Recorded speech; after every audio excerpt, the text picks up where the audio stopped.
Bonjour, Maître Lisa Bégubé, je suis conseillère juridique à l'Ordre des ingénieurs forestiers du Québec et procureure au bureau du syndic. Aujourd'hui, je vous parle d'inconduite sexuelle au sens de l'article 59.1 du Code des professions, c'est-à-dire entre un professionnel et la personne qui requiert ses services. Plus spécifiquement, quant aux nouveautés qui sont amenées par la réforme du Code des professions de l'été 2017. Premièrement, au niveau des sanctions, dans le cas de pareille infraction, on doit, quand on est conseil de discipline et qu'on condamne un professionnel pour des inconduites sexuelles, faire deux choses. Le condamner à une radiation et le condamner à payer une amende. La radiation, 5 ans en partant, sauf si le professionnel réussit à démontrer qu'une durée moindre rejoindrait les objectifs de protection du public. À ce jour, ce n'est pas arrivé très souvent, mais il y a certains cas où il y a eu des radiations de moins de 5 ans. Deuxième chose, l'amende. L'amende en matière disciplinaire, elle est minimalement de 2 500 $. Alors, il y a une amende qui doit être ordonnée par le conseil de discipline.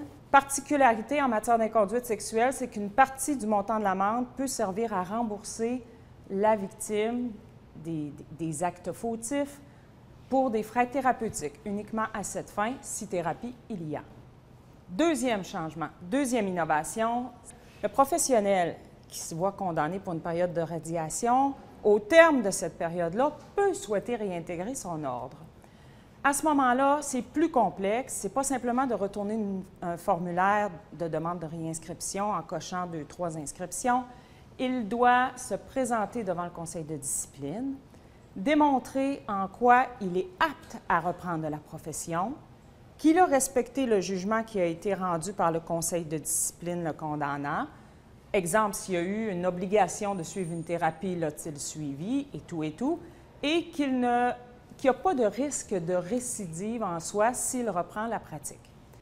Le conseil de discipline prend tout ça, pose des questions aux professionnels et recommande au CA de réadmettre le professionnel ou non. Si c'est non, ça s'arrête là, c'est motivé, ça ne va pas plus loin pour le professionnel pour un certain temps.